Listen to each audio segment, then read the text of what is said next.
Okay, if I could have your attention, please. I'd like to welcome everybody to the regular CCWD board meeting Wednesday, June 12th. Would you all please rise and join me in the pledge? I pledge allegiance to the flag of the United States of America and to the republic for which it stands, one nation, under God, indivisible, with liberty and justice for all.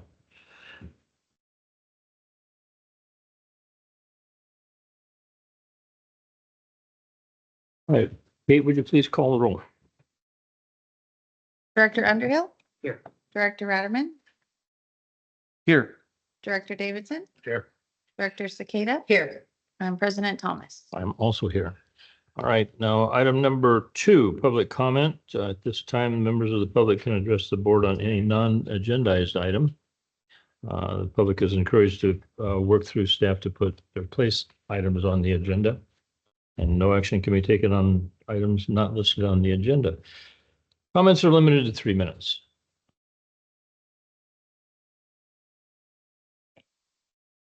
Well, good morning, board. And this is going to be difficult, but I just want to share with you that I've had a very traumatic experience in my life. And over the weekend, I was in 116-degree weather in Arizona. It was just miserable. But, you know, we were there for a reason. Buried my sister and brother-in-law as a result of that murder, you know. And as I say, this is a different thing for me to do. It's not in the, what do we have, the board packet or whatever, board binder. And so all I'm asking is a minute of silence for my sister and brother-in-law. We can certainly comply with that. So let's just have a moment of silence for Bertha's sister and brother-in-law. Very tragically died recently.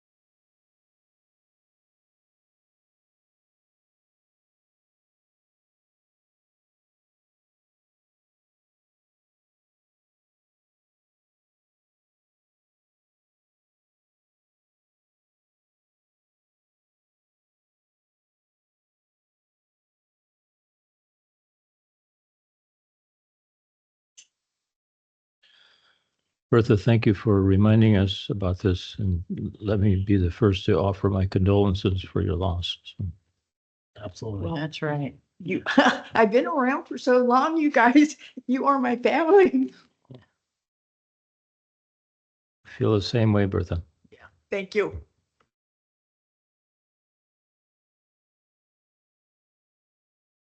Okay.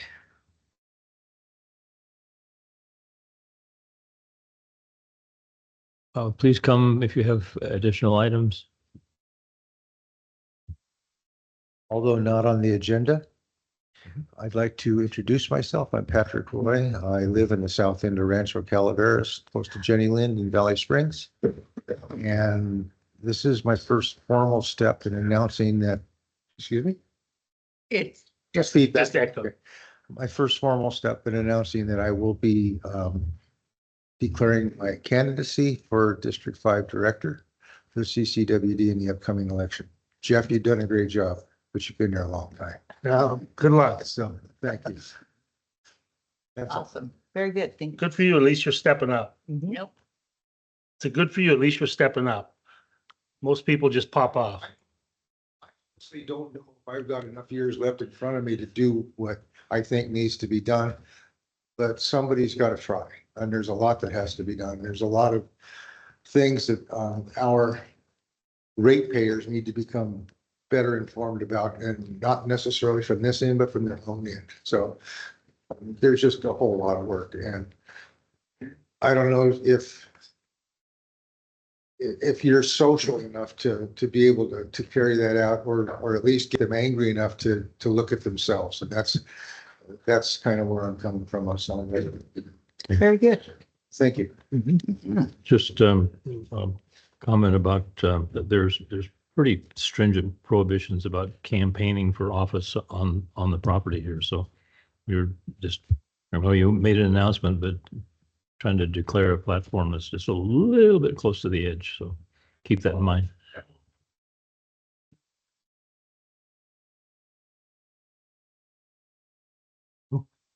Okay. Good. Francisco. Thank you, Francisco de la Cruz, Valley Springs.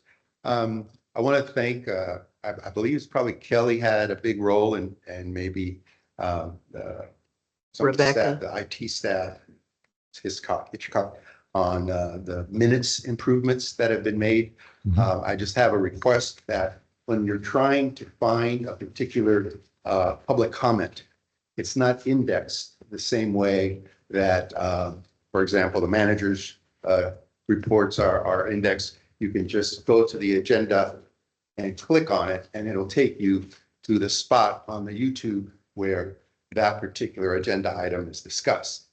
And that's great, but it doesn't happen when there's public comment. And since public comment has been essentially reduced to it was done versus this is what was said, it would be helpful if it was linked and synced similar to the other agenda item topics. Thank Okay. you. Right, very Let's good. see what we can do. Public comment.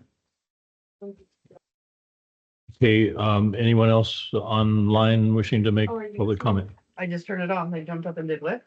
Oh, they are gonna run for. Okay, we heard voices. Anybody wanting to make a public comment at our meeting today? Tell them to raise their hand. If you wish to make a comment, click the element that allows you to raise your hand. Okay, I don't see any raised hands, so let's move on to item number 3, the consent agenda. 3A, approval of the minutes of the board meetings on May 22nd and May 29th. 3B, review of the board of directors monthly timesheets for May 2024.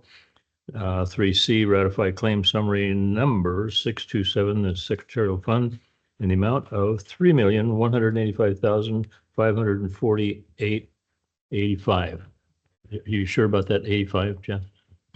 Okay, and then 3D, approval of the whistleblower protection policy.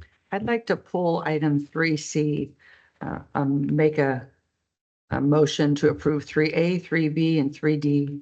I'd like to pull 3D, so I'll make a motion to approve 3A, 3B. I'll second. Okay, we have a motion and a second to approve items, consent agenda items 3A, 3B. All in favor? Aye. Aye. There are none opposed. Okay, Cindy, you want to comment on your 3C? Come on, Jeff. I'll wait till I get them. There you go.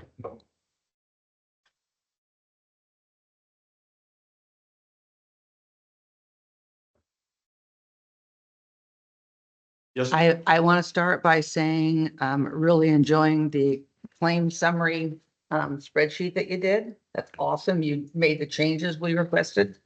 So unfortunately, I have a couple, maybe 2 other comments you could maybe do. And if we could get a total of all these here, just add a total line, right? So that way, it helps us look at, how much we have projected remaining. And What are you pointing at? this is in the very beginning of our claim summary, right?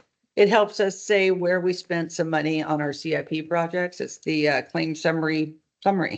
So a total April of versus- last month's expenditure?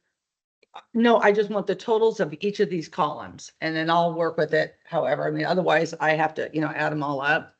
So if you can, that's great. And then if you can do one other thing and identify these, only identify the projects that have grant money coming in.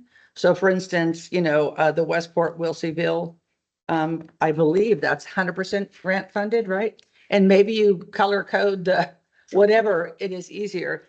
And if it's only like 75-25, if you just write that, it just it gives me an overall look of how much money we're looking at, how much is coming in. So, but it's looking great. I want to thank you for doing those updates. You have a comment? Did I hear you say that you only want the highlighted things to be the ones that have grants? Yeah, the ones that are getting grant money, just tell us the percentage, right? Well, I mean, if we're getting some kind of funding, generally it's grants other than, if we're getting a loan, would that be important? No, I just want to see how much is our reserves being spent per se or loan versus how much we're getting in grants. Certainly, we can do that. Okay. So there was that. And then one comment on page 3 of the claim summary. It is item number 95, DocuSign. I'm just kind of curious. I know how DocuSign works, and like when I sign loan documents or something, we do DocuSign. Yes. For $6,200, does CCWD use this product to send to customers? We use it extensively, both internally and with outside vendors and such. Yeah. HR uses it quite a bit, so we do use DocuSign. Okay. I was just gonna make a comment for $6,200. It's like, could we do it at all? Whether it's email, somebody signs and sends it in. And if we did several $6,200, we could maybe save some money. That's what the comment was kind of for, and wondering how much, you used it. Okay. And then, In fact, I receive emails from Kate frequently with DocuSign requests. and that's for the internal signing. That's for internal, yes, but we also So use it. you couldn't get up and go walk to your office. Well, Sign I'm it? working. Oh, working from home. Gotcha. Remotely and such, yes. Okay. All right, that was that comment. And then now page 5, and this is my last one, item number 201. The San Joaquin County Public Works, the groundwater sustainability plan, 38,000 and change. Are we getting reimbursed on some of that? Some of that, yes. So I think I've talked about it before. You used to put on these claim summaries like an asterisk for those items that were getting reimbursed or something. Sure. And so if we could do that, or maybe even make a note, getting 60% reimbursed or whatever. We You can know. do that. I think it just missed the asterisk on that one. Gotcha. Okay, that was it. Thank Okay. you. Certainly.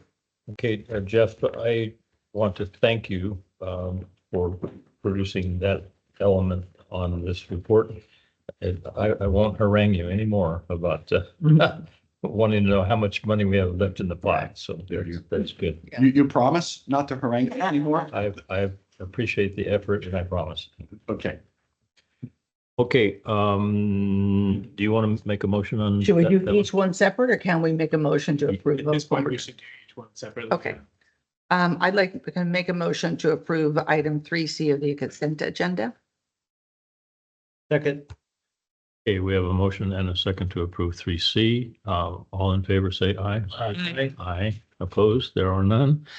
And Director Rediman, you had a question on 3D? Yeah, I don't have a question, just a comment. I want to commend staff and everybody, especially a couple of people here in the room. This is the result of our auditor's management letter. And this item has been in that letter for a couple of years. And I'm glad, so happy to see Stacy commend you and your staff and Jeff for working through this. I know a lot of these items, I don't attend the finance committee meeting regularly with this item. It was a standing agenda item and addressed with all the suggestions, but that's a valuable, and I say that at the time we get our audit, that is a valuable component, that management letter. It's a review of how we're doing business and what items we can improve on. And so I just want to say I'm happy to see this item coming to us, and that was the only reason that I had it full. Awesome. Stacy and Kate deserve all the credit. Okay, Stacy and Kate, thank you. I just harangued them. And I'll go ahead and make a motion to approve the consent agenda, item D. Okay, moving and second for approval of 3D. All in favor, say aye. Aye. Opposed? There are none. Okay, moving on to item 4, public hearing. We have 4A, discussion and action regarding the adoption of the fiscal year 24-25 operating and capital improvement plan budgets. Do you need to open a public hearing Yes, or motion? Motion to open a public hearing? the public hearing is open. Any questions? No, Move for acceptance. Really? It's gonna happen eventually. Doesn't mean we can't talk about it. All right. it died Yeah. for a lack of a second. I wonder if you could just, maybe verbally quickly say what changed this Yeah. time versus what since the last meeting. Certainly, I can do that. I think I was just focusing on the fact that we have discussed this a number of times, and there really is very few changes that are here. One of them has to do with,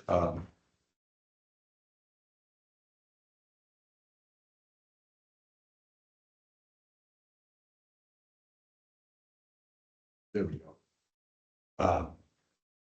And I prepared 3 pages of notes, but I'll get down to the bottom line.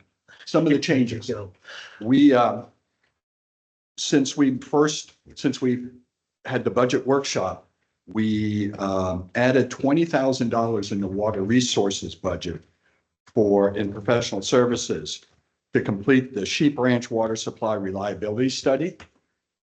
To make the budget balanced and no increase in it, we reduced the transfer out from the water fund to the water CIP fund by $20,000. So it changed from $3,460,000 to $3,440,000 on the transfer from the water fund to the water CIP fund. So that was the only numerical change. We did make a change on the name of one of the projects in the water CIP fund. And you may have caught that. We ended up changing the name of the Lake Tulloch submerged waterline crossing to the Lake Tulloch Intertie project because it better describes what that project is. Same project number, same thing, just a change in the title. So really, those are the only 2 changes from the budget that you saw to on the finance committee and the board workshop to what is in front of you today. What about the name of the project up the hill up Highway 26? I think in the proposal, it was called some old name, and I think we've updated the regulating reservoir. yeah. Regulating. We are waiting for engineering to provide us that information. Okay, They provided us the name of the name change of the Lake Tulloch project. So okay, but it will be changed to Bummerville, hopefully. I'm going to defer to the engineer and expert on that. What's the big deal? It shouldn't be called regulator. It should be called Bummerville, but is its new name as accurately. Just for historical purposes, we should at least call it what it's supposed to be called. We have a name CCWD. We never called anything else besides that. And Jeff, the other thing, it looks like you moved stuff out of the miscellaneous to other items. Did you do that or just rename it? Just rename something. Okay. I do, you know what? I apologize. I have to do my thanks first before we do more. I want to thank all the staff that worked on this budget, all the department heads, everybody who was involved in this. Stacy did a phenomenal job in working with our new labor cost modeling system, which saved us a lot of time and effort in preparing the salaries and benefits. Kelly Richards, who stepped in while in my absence, who did a phenomenal job as well. And then, of course, Michael, for his reality checks and his attention to detail and calling baloney on some items, numerous items, so that we had to go back and relook at it. So that was real critical. And then, of course, Scott Nelson and Kamiko Toshida of Ide Bailey for all the work that they did with us on that. So I wanted to make sure that kudos went out. Absolutely. Okay, either Michael or Jeff, I did request in our last meeting that some time be put into creating some sort of a policy or a way to carve out around that policy for our hydro fund. Yes. And, Right. oh, okay, you're, It was part of my presentation. okay, all right. I thought you had said that would be the sole change. that you're making. Yeah, and you know, part of this is, I guess I get talked out enough about budget. Yet I have to remind myself that there's many others who this may be new to them or have different questions. So I apologize if I skipped over something. We looked at the creation of a hydro policy. We reached out to Cameron Weiss Bond Council to take a look at these policies and how to develop it. And once we got into it, we found out that our policies are in the financial management policies within our budget and finance policies, a number of them, and they are so intertwined that our concern is if we change one aspect, it may affect another. So in our conversations with Michael, Cameron, and Kelly, myself, what we want to be able to do is take a step back and revisit all our financial management policies because we've only addressed a couple of them incrementally. The original ones haven't been looked at in 15 years. So what You don't want the original ones being water and wastewater. right, and in some cases, it doesn't differentiate between the two. Right. Right. So what we need to do is take a step back to a holistic view of our financial management policies and make sure that we're correct on our reserve policies, use of funds, including the hydro, and make sure they're all integrated together and work together and not against one another. So it is our intent to take a step back. It's going to be time intensive, but I think it's good that we do this. It's been on my list for a couple of years to be able to look at it. So this is a great opportunity, and that's how we're going to look at addressing the hydro. And Okay, and the only thing I'm concerned about is that we're created a new policy. It is, I mean, a new fund, hydro fund, we're sticking an off 174 million, Yeah, how much? what I understand, into it, and we have no policy at all.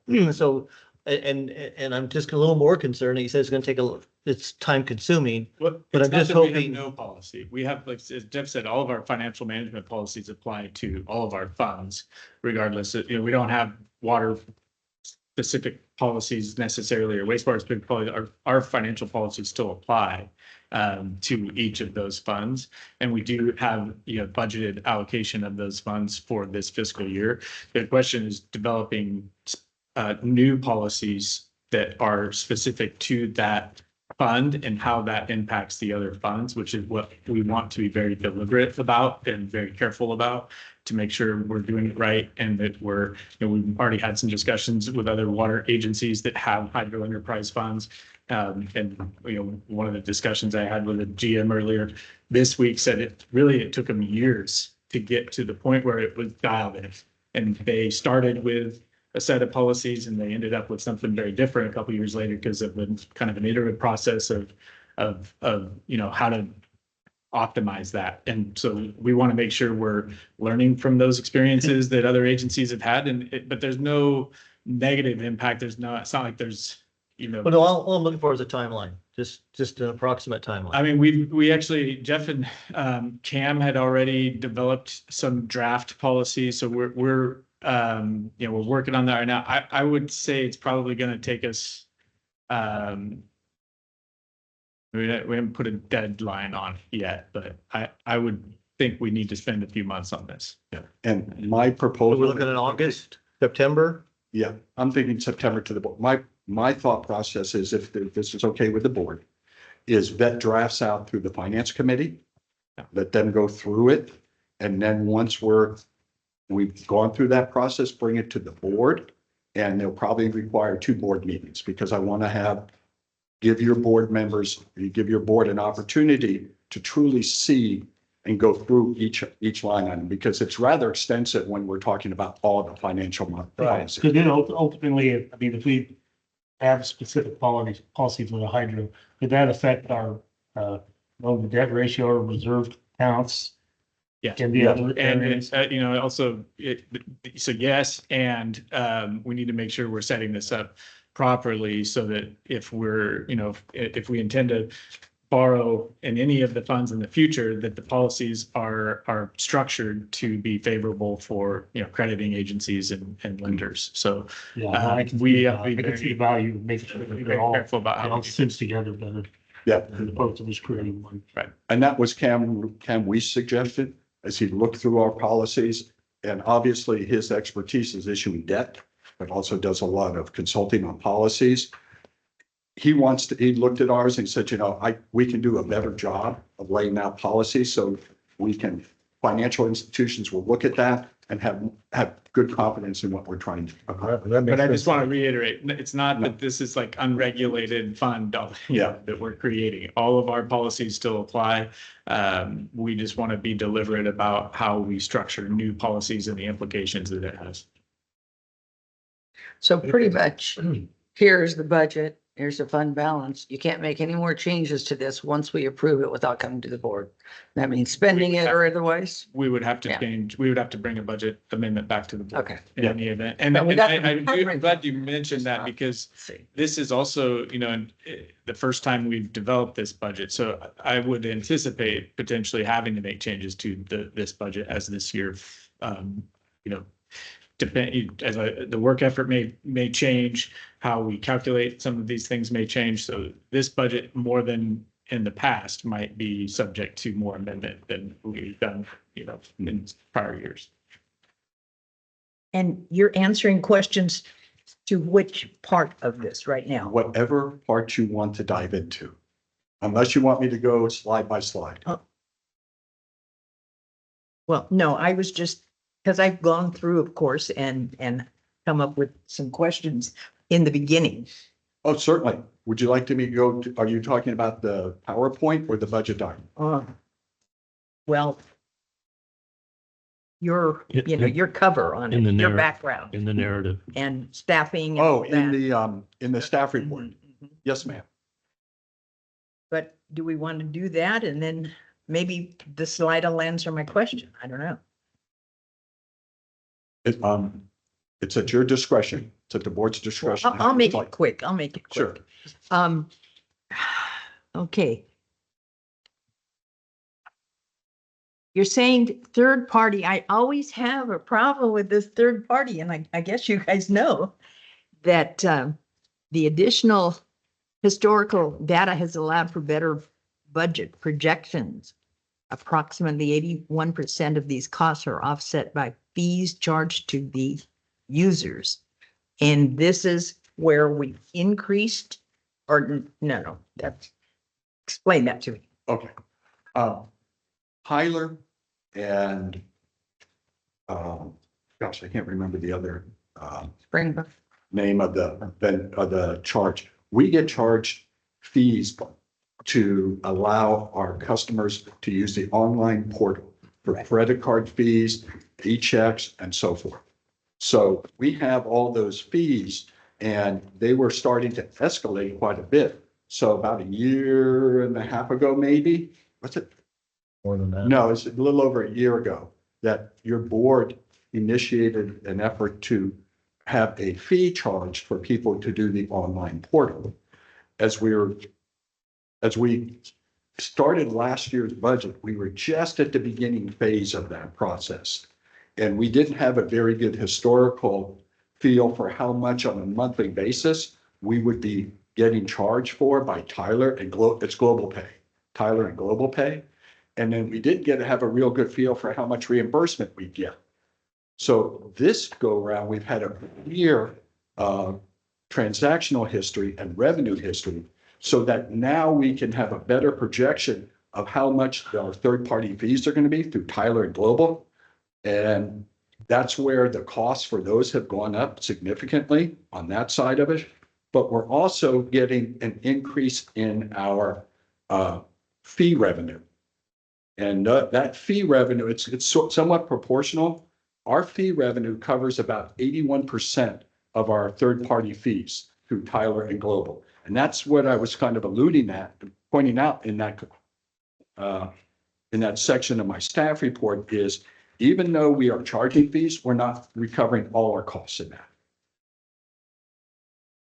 And I do have to say that in just living life, I hear people charging additional fees for being paid. You're charging your customer. Right, and we get charged too. Well, Yeah, yeah. I understand that. So the question is, and I know we had this debate at that point, or discussion at that point, is that do we increase our rates to cover the costs associated with those transactions? Or do we place the fees upon those users who had the transactions? Because some people still pay by check and don't use this. So it was a balancing act and your board decided to look at the fees. And I know it's difficult, but it was the route that was chosen. If I can make a comment, almost everywhere I go, I always use my debit card or something. Almost always do I get a fee, you know, whether it's 30 cents or whatever it might be. So, because the cost to the vendor, CCWD or whatever, is really high. Mhm. And my other comment is, I don't think it's fair, because I'm the one that started saying we have to get rid of these fees, because we paid all the credit card fees. It was like $80,000. And I didn't think it was fair, because not everybody uses a credit card to make their payment. So why should that share of costs go to other ratepayers when they don't use it? So charging the fee, they don't have to pay the fee. They just would have to mail in a check or use their bank to let them mail in a check. So there's ways around it. It's a convenience fee for them, just like what a lot of us have to pay for convenience. They do have options that do not charge that, that do not. And so that is explained to them. Yes, it is. And and when this all started, there were numerous calls coming into customer service. Right, I remember explaining that. Each and every one. Yes. I can remember when we first started opening this up to credit card payments and I mean, the public was, screaming at us to make options more available. Mhm. And now we've made all these options available. And, and unfortunately they come with, these processing fees, but I'm just curious as to where are we on the ratio of use? What percentage of Right. people mail checks? What percentage of people are using their credit cards or their checking accounts, automatic withdrawals?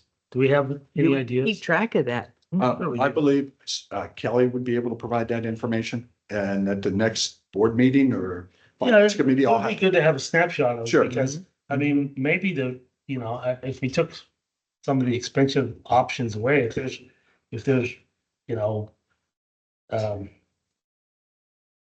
if we're overdoing it and giving people an option that's more expensive, people are always going to want to do something a little bit different. Having all the options, I just think it's important that we make it clear to people that if you do this, it is a pass-through cost. It is, it doesn't go to the general manager's vacation. Certainly. Because that's pretty much what the people think. And we can report back on it. Yeah. I remember seeing the numbers. I just don't remember them off the top of my head. Bertha, We have do you have other questions? We have a second on this item. We have a motion on this. I'll go ahead and second it at this point. Okay, I just have a couple of other questions. Down below under debt service, are we ever going to pack Ebbets Pass Reach 3A to bed? That is on, in the staff report you're talking about, or on the, yes. Yeah, it's Reach under debt 3A. service. It's under debt service. Yes, Reach 3A was accomplished through a USDA loan. Mhm. USDA loans are generally 40-year loans. Oh, that's why. Yes. Okay. However, they do not charge you a prepayment penalty, but at this particular point in time, we don't have the dollars to be able to do that. At some point, we'd like to be able to pay it down, but the debt service is not that. Since it's spread out, the annual payments are not as great. Okay, and then my last question was, where are we in the rate increase schedule? Is that is that?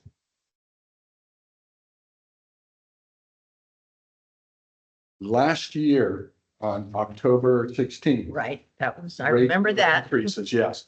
This year on the July 16th, water and sewer rates are both going to go up by 12%. And that's aligned with the rate model.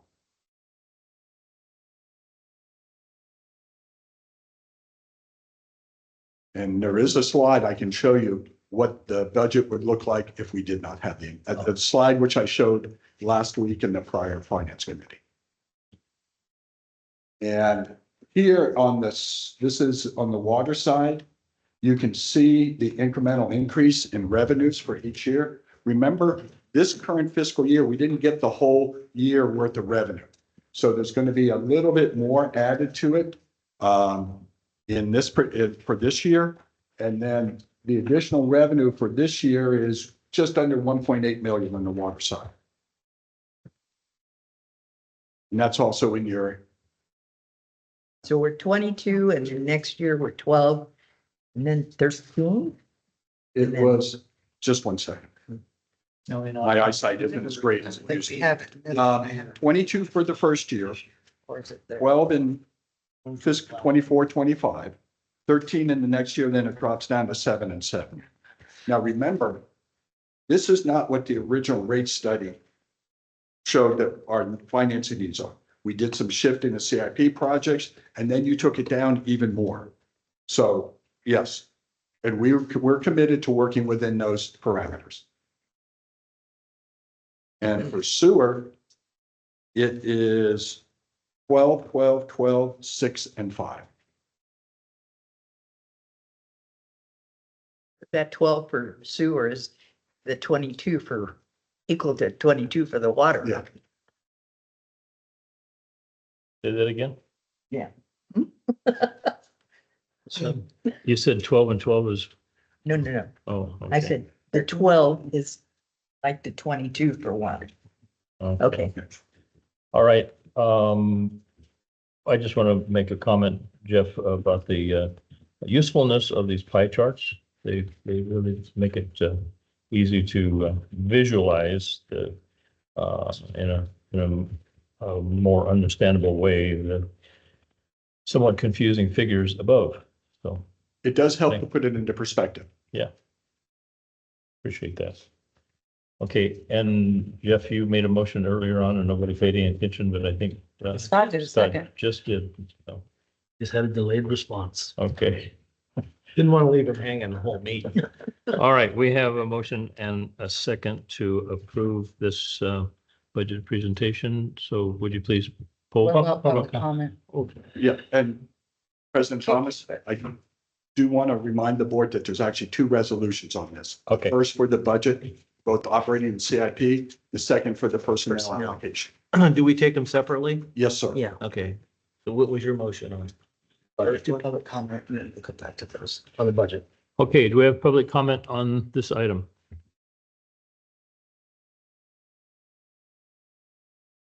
Francisco de la Cruz, Valley Springs. I appreciated the detail as mentioned in terms of the displays, et cetera. I still face a conundrum. I don't know how to reconcile the new structures of the budgets, the way the funds have been moved from here to there, et cetera. I don't know how to reconcile it with your cost of service expense study, because those are projections. I understand they're projections. Those are what we think we're going to do. The budget is what we're going to do this year, but I don't know how to close the two together to come up with a reasonable understanding of, are you overcharging? Because I don't know that, because the model has changed significantly. If you follow through how it was structured and what expenses contribute to what components of the cost, that has shifted, and I don't know how to translate that. And hopefully in the future meetings, some light will be shed on that, because right now it's shrouded. It's very obscure. Thank you. Any other public comment, either here or online?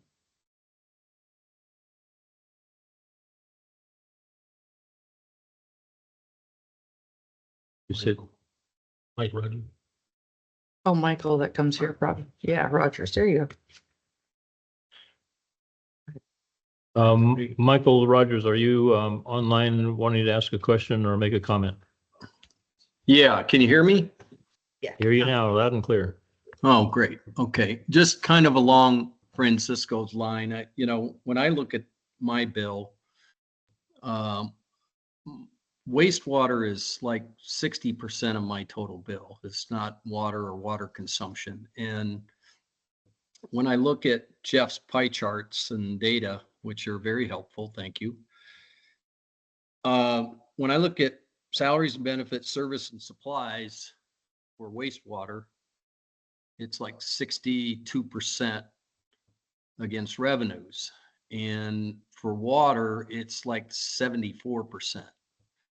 Now, I realize there are fewer ratepayers for wastewater than water, but I'm having trouble understanding the linear relationship between the cost of wastewater and the services, because my sense is water is more facilities, more capital intensive, more labor intensive than wastewater. Is that not a fair assumption based on the data? I mean, I just don't understand why the wastewater rate is as high as it is relative to water. Thank you. I think, If you want to respond to that, go ahead. yes, Mr. Rogers did make a point up front where he said he knows there's fewer wastewater customers than water. And obviously, when you're looking at the facilities we have around the county and the infrastructure and cost and the support of that, it's spread to about 5,400 customers. So it's going to be more per customer when you look at water, which is over 13,000 customers. So that's one of the challenges we've faced ever since I've been here, which was 2008. How many wastewater treatment facilities do we have? 13. 13 wastewater. And the capital expenditures are not necessarily less than water. Sometimes they are, and it can be more expensive for wastewater infrastructure and regulatory compliance. And we have, we have to have, land acquisition to discharge the recycled water. The sewer is definitely, more complex. There's more, it's certainly more expensive to build a sewer plant than it is a water distribution. You actually have to have some place to spray it. If we were just, discharging into a river or something like that, it might change it significantly. But when you got, 5,000 some odd customers and 13 different facilities that all have to be managed in basically just the same as City of Stockton, although maybe a smaller scale, but it's basically the same exact rules. That's kind of an obvious scenario why it's more. I mean, it is expensive. There's no doubt about that. But it's clear that it's an economy of scale issue more than anything. It is, and the different types of systems that we have, the customers. The other thing I think that can go into that is in at least 3 different areas, we're treating it to a tertiary level as opposed to secondary level, which a lot of other, we compared ourselves with Valley Springs PUD, who treats their sewage to a secondary level. And the cost is like 5 times as much as what if they were to, when we were looking at a consolidation plan, where they came to me actually to come to a couple of their meetings, and that was the cost is ridiculous, is way higher to treat to a tertiary level. Anyway, that's one more aspect in that equation. And then we also have different types of systems. We have customers with step systems and septic tanks that we have to maintain too. So there's different, as you said, Director Radaman, that there's different types of treatment. And when you have all our customers spread out throughout the county, it becomes rather expensive to be able to maintain. And the regulations on sewer are very. One thing I think would be helpful, and Michael, if you're still listening to us, that the history of La Cantera itself, Gold Creek is really the only subdivision that I'm aware of that was built to Calaveras County Water District's modern standards. Everything else was acquired after the developers left. La Cantera, for example, started in the 70s. It was the developer put in a little treatment facility that was never built out to a level to accommodate all 753 lots that are in La Cantera. They never had that much.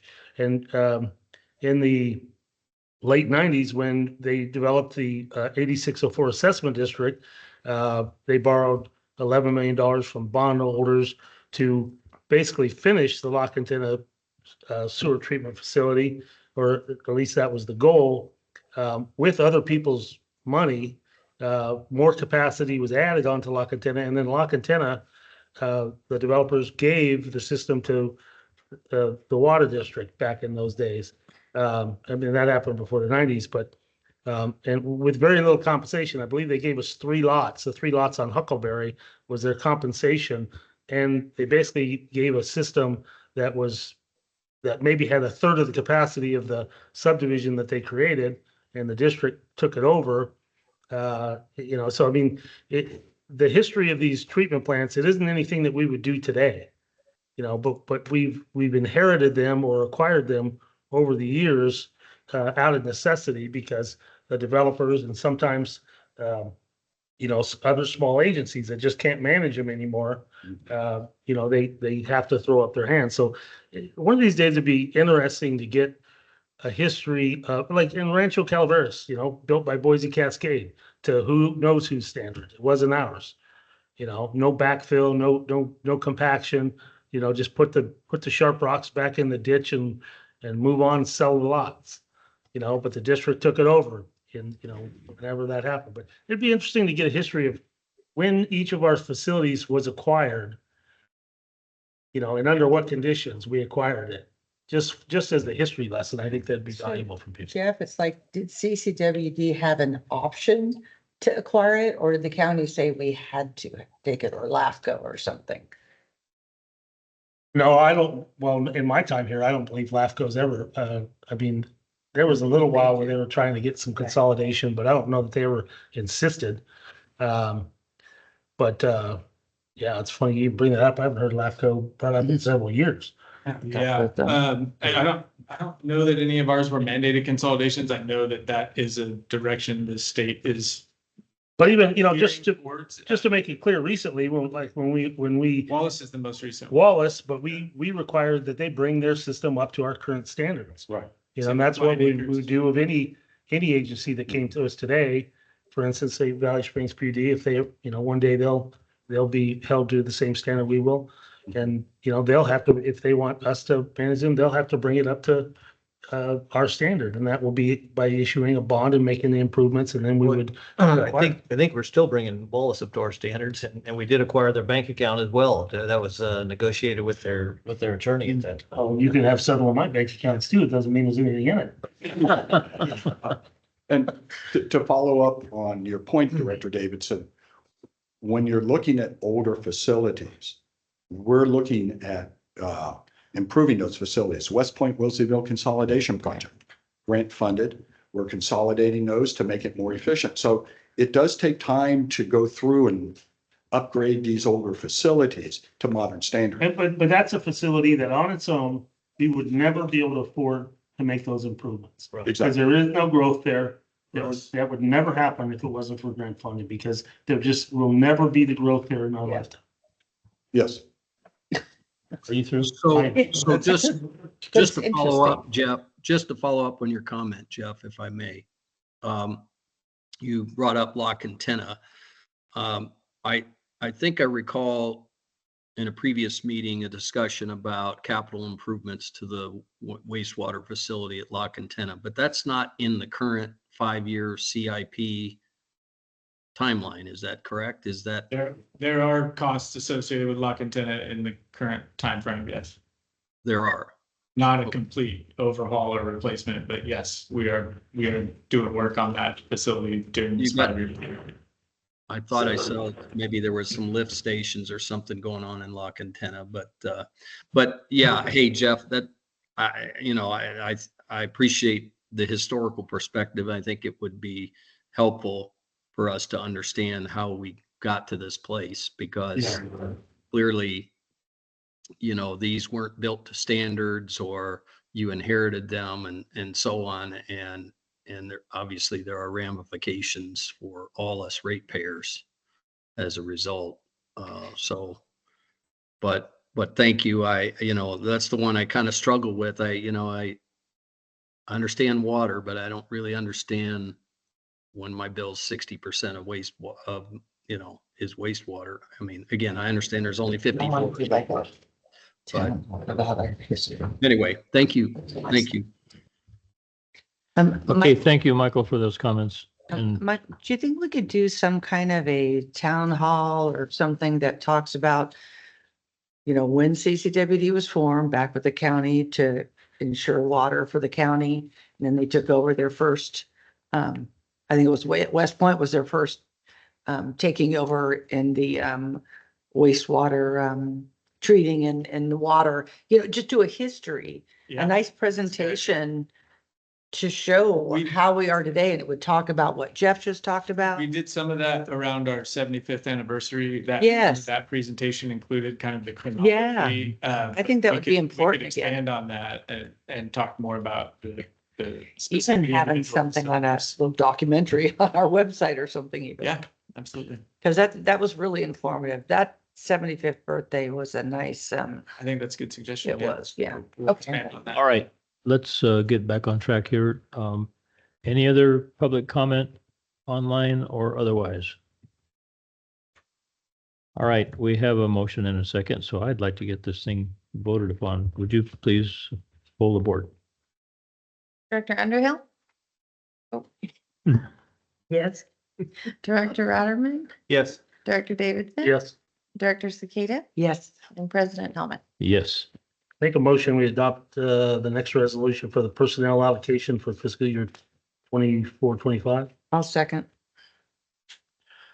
Okay, we have a motion and a second. We have public comment on this item.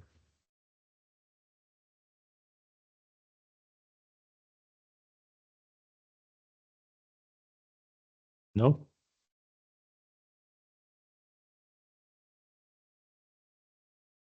Michael, you have a question on the personnel allocation? Just unraise your hand. Unraise your Just hand. click the button again. Okay, if we can proceed now to poll the board on this item. Director Underhill, Yes. Director Ratterman, Yes. Director Davidson. Yes. Director Cicada Yeah. and President Thomas. Yes. Congratulations, staff. You guys did a great job. Thank you very much.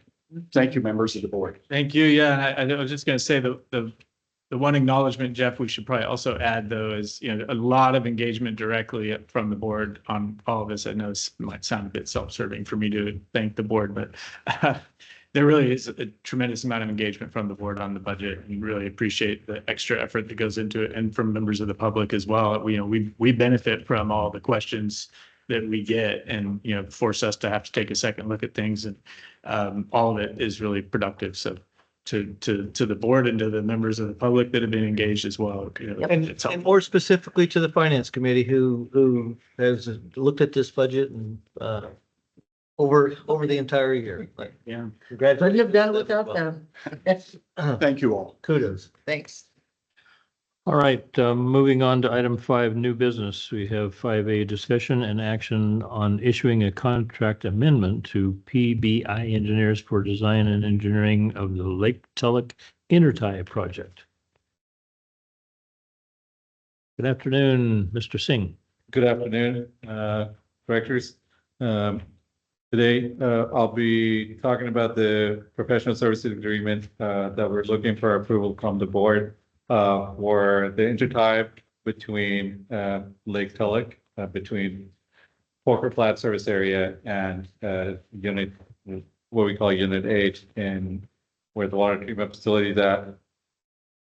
We have a 10-inch water transmission line that goes and sits on the bed of Lake Tulloch and provides water for about 750 water services or service connections in Lake Poker Flat service area. And the proposal, there was a lot of work that was being done by PBI, Peterson Brewstad, on the design services. So they had provided us with the pre-design report that included certain upgrades. Part of that is already that you see where we are adding the new, replacing the existing tank B site and adding a clear well.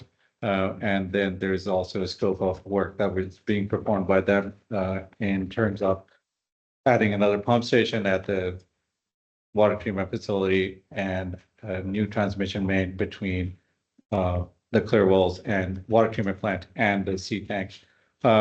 And following to that project, we're proposing this project, which would be designed to provide redundancy or actually have more stable water supply that will tie into Copper Cove Drive and run along Burns Ferry Drive and tie in at Connor Estates. So that can serve all that area on the other side of the lake. It would require an amendment to the existing PSA that the district has with PBI.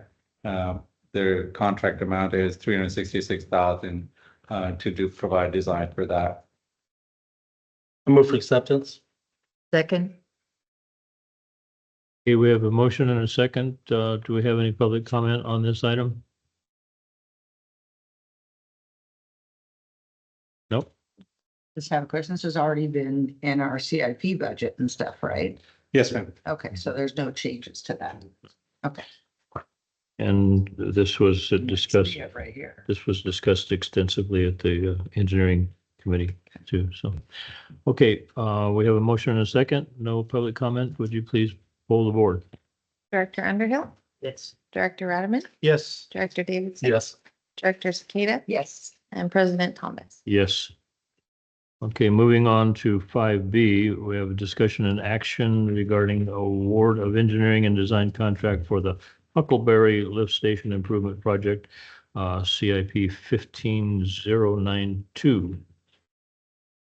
So there was an RFP that was issued by the engineering department in terms to upgrade the existing lift station that we have in La Cantera that pretty much serves the whole service area. Everything sewage drains down to Huckleberry, and from there on it gets pumped over to La Cantera sewer plant. We received about 6 proposals, and the engineering team got together with operations staff and kind of went through providing scaling of 1 to 5 as to which one provides the best value for the money that we're going to get in terms of design services and engineering support during the construction. Loomis Engineering fills that gap on all levels and provides a better value for what their services are being offered. So we would like to propose that the board move forward with this. Sam, I have a couple of questions on this. The dollar amounts are just all over the place. I mean, and just was curious, and we only have the opportunity to here at the board level to look at one that was chosen, Loomis and Associates. But when you look at these bids that came in, are they comparable? I mean, can you sit them down and do some sort of a comparison? I mean, I used to be an insurance adjuster. I get 3 bids and then, I get $500,000 worth of work in a building, and you break it down by electrical, drywall, plumbing, finish work, cabinets, flooring, and you have a number in each column. And you can see where the comparisons are. You're doing a bid comparison on them. You can see where the differences are, and then you could ask questions. Why is this guy's flooring? And you guys do something similar to that when you get something like this? Let's find out that one is $655,000, the other one's $278,000. How in the world can they be in the same, in the same world and and their costs be so much different? And I'm saying this because Loomis and Associates is so much less. I mean, the other two, 314 and 369, and we do a lot of work with PBI. And my next question is going to be about how much work we do with Loomis, but how did that work out in this bid comparison for these guys?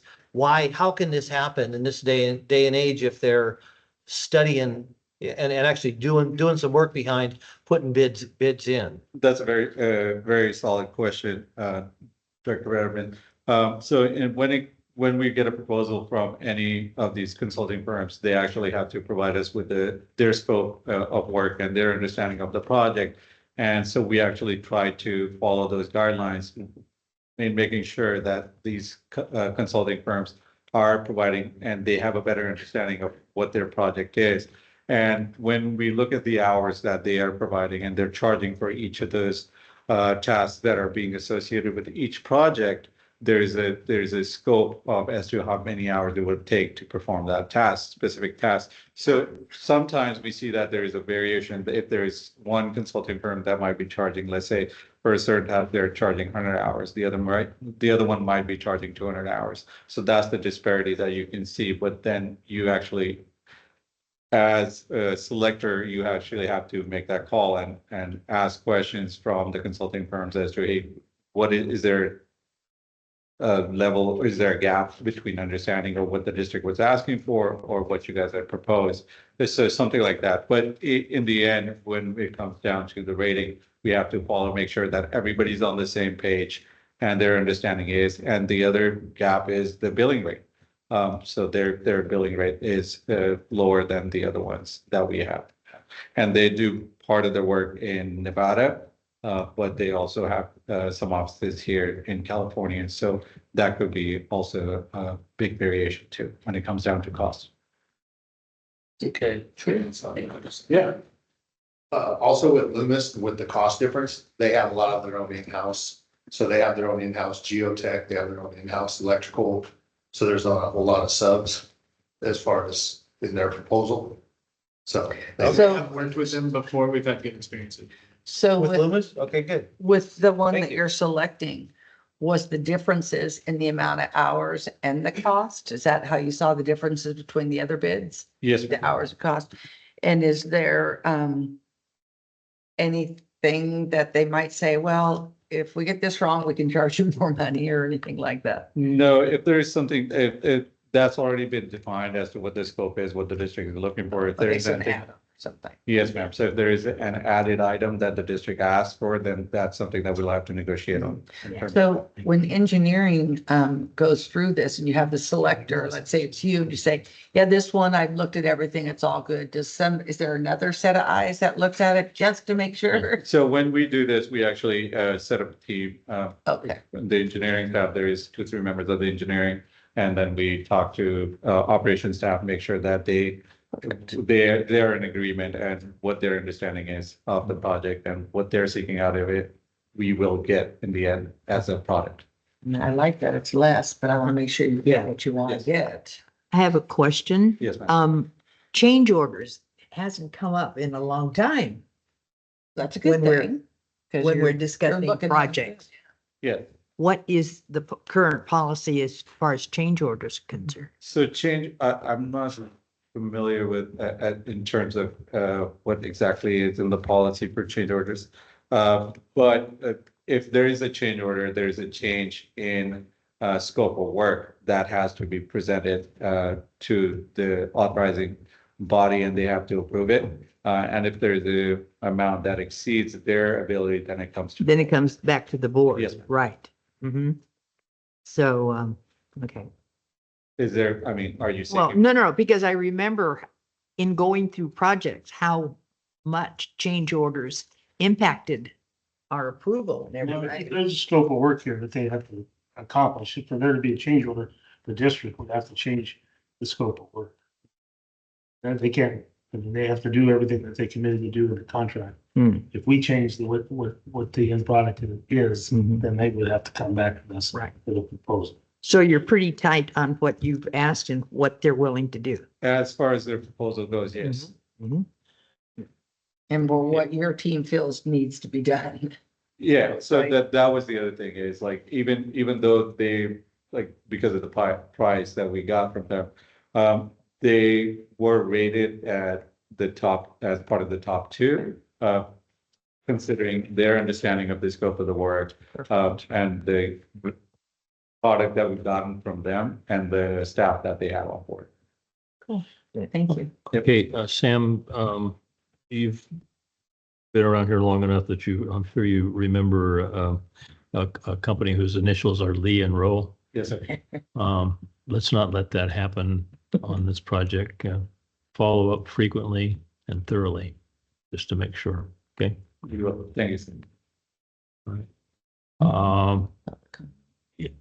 We have public comment on this item? Okay.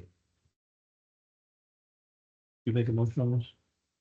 Have a motion in a second already? Okay. Then let's pull the board on this one. Director Underhill, Yes. Director Radaman, Yes. Director Davidson, Yes. Director Cicada, Yes. and President Thomas. I am a yes on this as well. Okay, moving on to item 6, reports.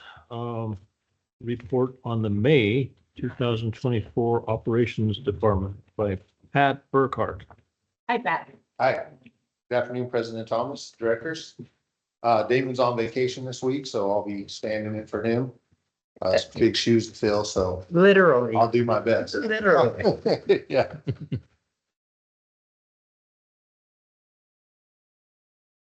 Could you really fit into his shoes, Pat? I think it's. No. He's got the bigger feet.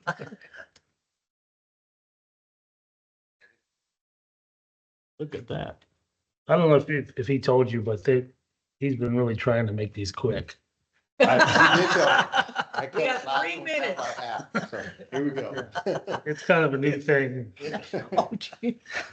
So first slide here, we have a 6-inch AC mainline leak up in the Evans Pass area. It was a combined work effort between our distribution crew up there and our utility crew. We even had our Eric up there, our new facilities maintenance tech up there doing traffic control for us. Usually he provides us with our own handouts, a copy of them, so we can look forward on them and cheat, but this, We're you're keeping us focused here on the screen. Off to a bad start. No, but it's a nice star. We're not gonna interrupt anymore. Go ahead. Okay. So as you can see on the picture on the right, that black plastic with the silver tape around it is the new Reach 3A 12-inch line. And the line that was leaking ran underneath all of that. So this was kind of a complicated repair to get to it. We had to get underneath all the concrete that they had poured for the thrust block on the new pipe. And How long is that duct tape good for? Yeah, the new 3A, duct tape, baling wire on it. that one has a good lifespan. Yeah, nice. So yeah, crews had to remove some of the concrete. Lowest bidder.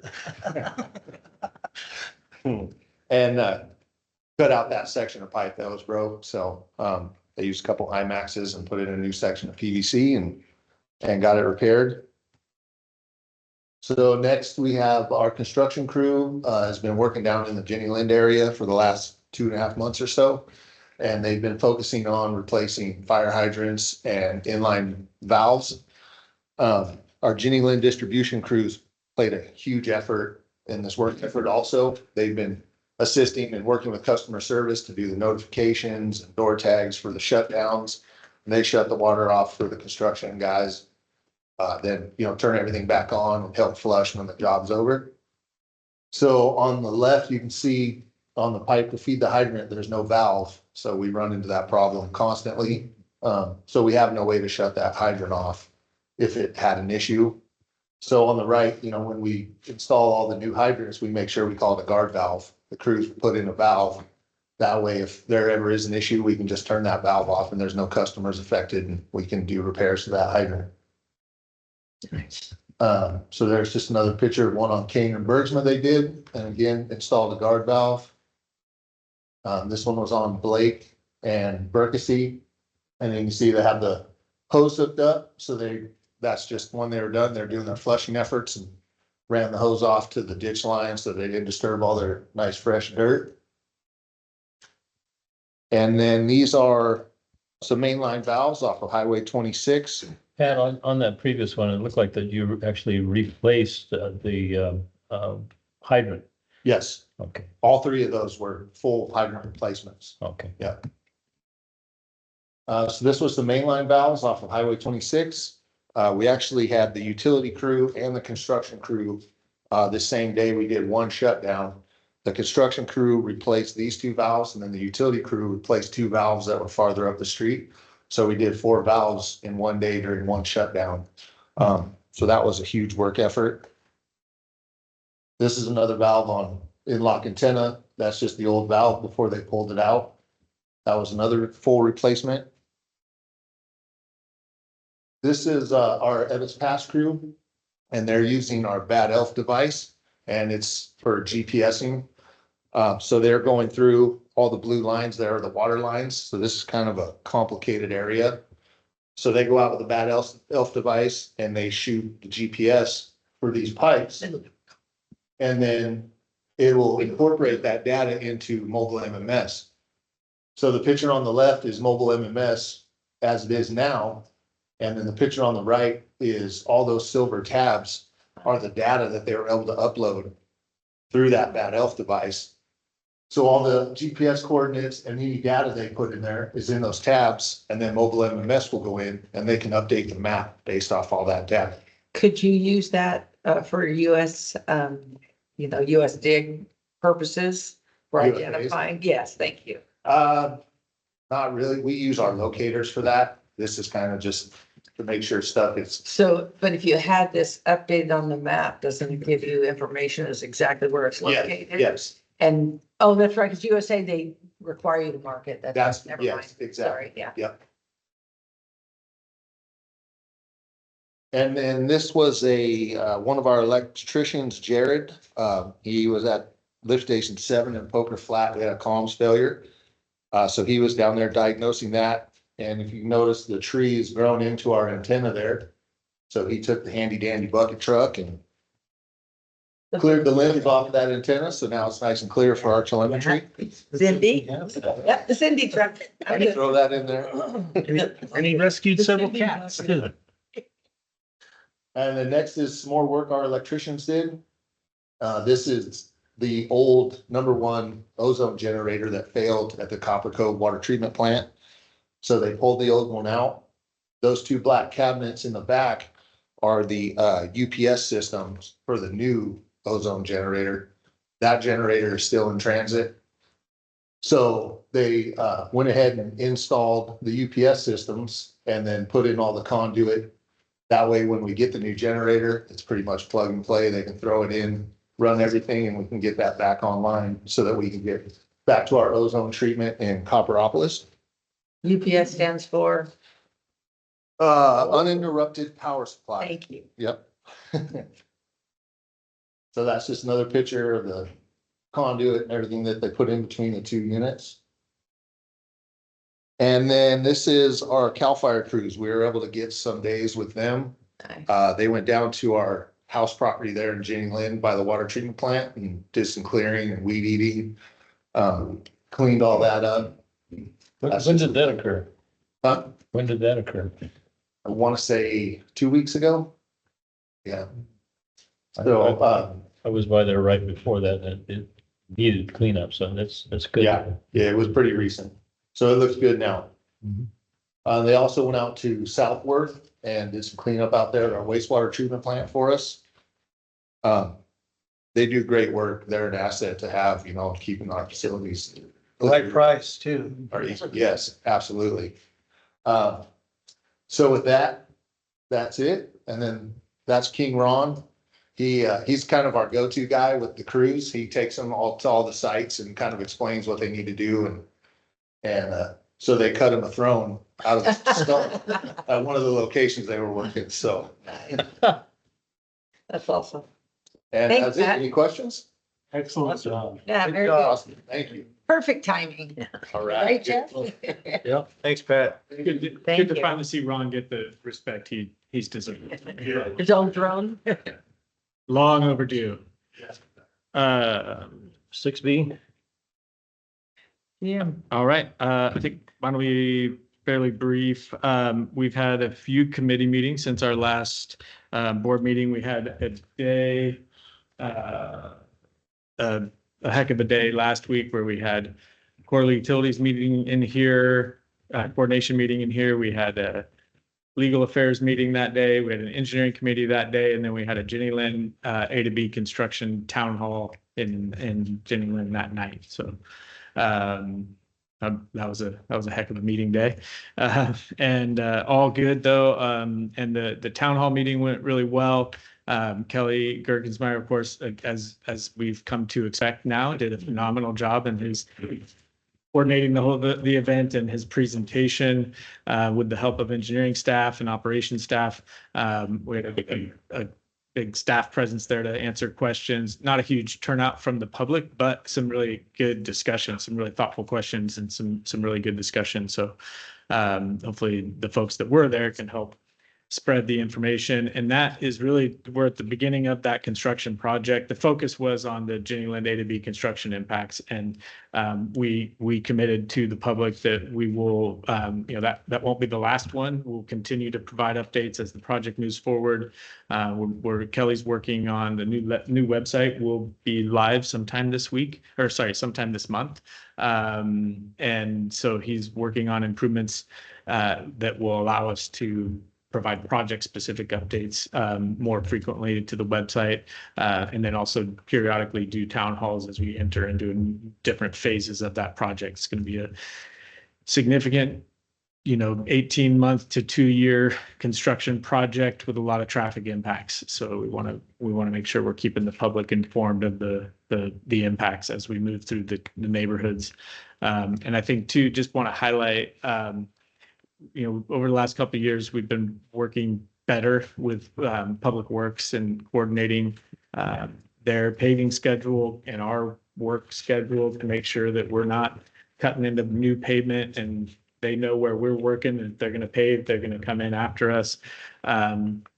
We've had some success in the last couple of years on that front, where we end up even mutually contributing and getting a better value because we're working together on those. And this is another example of that, where the county was already scheduled to do microsurfacing along this alignment by dedicating the funds they were going to spend on microsurfacing to this project. We're now we're going to be able to repave the road, which will be a much better product for the community at a competitive price, because we were already going out to a paving contractor. So really productive relationship on that front right now.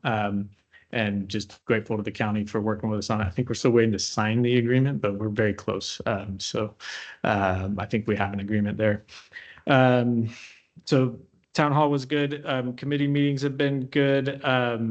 We had another, it's been a while, but you may recall over the last few years, really starting kind of tail end of COVID, I guess, we started having management team meetings with Tuolumne Utilities District. They've been really productive. It led to the development of that template of a mutual assistance agreement that we've now used with several different agencies. And so we had another one of those. They hosted us last week, and it's always just our agencies are so similar in so many ways when it comes to water and wastewater operations and size and topography, and we have a lot in common. So information and knowledge sharing with TUD is always really productive. So really enjoyed that meeting, and we'll keep those coming. We've also had some productive discussions. Each of the 4 agencies now for the Highway 4 regional water planning effort have all unanimously adopted the resolution that this board adopted. And we've had some follow-up discussions already. We're working on an MOU that would kind of develop a process for us and kind of define roles, and then a work plan. So that's moving forward. I look forward to reporting back on progress that we're going to make there. Also attended an NCPA commission meeting in person a couple of weeks ago, and then a couple of their commissioners came and met with Director Thomas and Director Davidson for a 2x2 meeting with the GMs and two electeds from each governing body. Very productive discussion, and it's I think a pivotal time in that relationship. And so I think it was really beneficial to meet in person, as we will again next month as the annual picnic comes back around. I think it's July 25th or 26th, something like that. So, but I think meeting more than once a year is going to be important over the next several years. So I would The expect, NCPA picnic is what day? I want to say July 25th. We haven't received the invites yet, but I think it's that. And we may not. Keep you posted on that. We'll have one with PG&E next door. Right. No, I think we will. It was a productive, positive meeting. Lastly, I'm on vacation starting Friday and we'll be out next week, but should be available periodically to check in as needed, and we'll see. Are you leaving someone in Yes. charge? Yeah, Director of Operations. Damon, that guy. Yeah. Any questions for me? He agreed to come back. We'll see. Yeah, he's on vacation right now, so Right. pending his return. Regarding our finance meeting that is normally, the third Tuesday of the month, the 18th, I'm not going to be able to be available for that. You won't be, you'll be gone. Yeah, and Shall we not have one and give everybody a chance to get the new budget in, or do you want to change things? we have, in the past, we have canceled the first finance Yeah. meeting after budget. That way it gives them a chance to do the budgeting and stuff. Is yeah. that what you would like to do? Yes.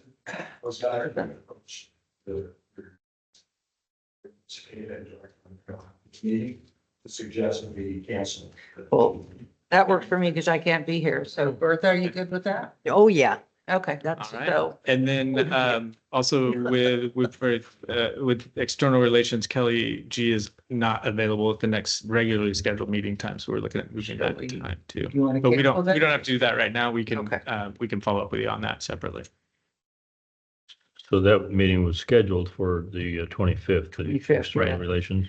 And we're gonna try and get back on our normal schedules for our meetings, right? Third Tuesday for finance and fourth Yes. Tuesday for external. We are, We for just the have most them all. part, external Kill has never really had a permanent I thought we home, grabbed. but we do have, all the other meetings, I think, are back on regular, somewhat regular. Well, they're on my calendar and I just cross them off. I know, we've had to move the committee Yeah. meetings around a lot more than normal. For some reason, the last year, it's been a lot of rescheduling, but we'll Yeah. see if we can try Well, I to. think we had lock budget those stuff in. going on too. Yeah. Well, I think we Okay. talked about the fourth Tuesday, didn't we, of every month for the Yeah. external relations, if that works for you guys? But are we going to make it official that we will not have the meeting on the 25th? The substitute date will be determined? We can either, reschedule or just move to the July meeting, either, whichever the committee would prefer. Okay, so the fourth Tuesday in July would be the 23rd. So let's just determine if we're going to scrap the, Okay, so cancel that one too? Yeah. Boy, I have a little bit of vacations going on. and Scott, according to my calendar here, my electronic calendar, we've got Sophisticated. an meeting that afternoon. You got Yeah, that real estate. Payless. That's right. My question is it gonna be in Jenny Lynn still? We had talked about that. We could do it down there, sure. Yeah. Okay. I'd like to see the cleaned up project. And we could visit that 55 acres or at least discuss it there as Yep, well. we've had some discussions about that. I just recommend not sitting on Ron's throne. Okay. It's dedicated just for King. Okay. Okay, well, we only have regular meetings for me then. That's good. All right, going on to board reports, starting with Director Underhill. Okay, I don't have anything. I just have a couple of things. I don't have anything, but I have a couple of Okay, things. what? Nothing about the board packet or anything. I just want to make sure that you're going to include Ebbets Pass in your town hall circuit. Yeah, We have, you would not believe how many new people we have up there. It is just a amazing. bunch of new faces. Yeah. So that's actually a really good point. The town hall we did last week was really focused on construction impacts. But we do need to get back to, regularly scheduled kind of quarterly or periodic, town halls in each corner of the county. But yeah, of course, we wouldn't skip Ebbets Pass. Particularly during this time of the year, because, we're, Yeah, you got those people from the East Bay that moved up here. They're paying. They're just visiting. Mhm. even mention. Yes. Yep. We'll keep you posted on that. Did I miss a calendar? Did we get a calendar for this month or next month or, well, it's too early for next month, but are we still getting a calendar? A It's meeting there. calendar? It's right here. It's right on your. Meeting on your invites. Little machine. Oh, it is? Oh, the one that's at home? Yeah. Let me show you. Here's, you know where yours is? That's better All than right. me. Are you concluded with your comments? Okay, I gotta go. Yeah, unless I remember something else. Go ahead. Scott's got enough for everybody, so. All right, Director Ratterman, please. No, I did attend the town hall meeting in Jenny Lynn last week, I think on Tuesday, last week on Thursday. Mountain Counties Water Resource Association had a reception in Moke Hill. Very nicely attended. CCWD was well represented. Director Thomas was there, Jeff Myers, Michael Minkler. And Not me. I was in Nevada, I'm sorry. why didn't you see? It was in I your, tried. it was in your district. Sorry, we already had a plan. JPIA, have meetings next week on the 20th and 21st in Roseville. And then, the real estate committee, which we just talked about, that's all I got. Scott, I knew you were gonna be there because it was at the winery, so. Yeah. I thought it was under good control there. Right, we did well. Director Davidson? Good food. Great venue. I Yeah, they have do have nothing good food. to report other than I still want to make sure we're gonna try to schedule a meeting with them to discuss the ISO rating and our role. So, yep, that agenda item is in the works. Is it planned for engineering committee or is that coming? Engineering committee, yeah, I know that there's been work put into that already. And I think we're actually planning on having at least one of the fire chiefs here to talk about it as Well, well. I'm supposed to be meeting with Chief Dickinson and Supervisor Tofanelli on another matter, but I'll give them a heads up. But were we thinking about the next engineering committee I meeting? think so. Second. Which, July 2nd. When does the engineering? unless we want to well, we can talk about the schedule for that one as well. That's a holiday week, but we can, Yeah, I think it is the When second. are you meeting with Tofanelli? it's to be determined, but Oh. tomorrow or Friday. Because I have a card for him. Okay, I'll give it to him. Does that conclude your? Yeah, yes, Okay, Director Cicada? I don't have anything. Okay, Oh. Michael, before I talk about what I've been doing, I see on the calendar here that I've got a July 9th notation about your NCPA negotiating committee. Is that, That's a staff level meeting. Yeah. For the most likely. okay, all right. But we don't have anything scheduled like a future 2x2. We'll just do that at the picnic then. As needed, I think was the outcome they take. Yeah. Discussion. Okay, well, we don't want to ruffle any feathers before the picnic, so. All right, yeah, I just wanted to mention that I did attend the Mountain Counties little get together in McCollum Hill. And I was kind of surprised that you got a surprise from the Leger that they weren't open. There's no room at the end. I don't know if this is the proper place to talk.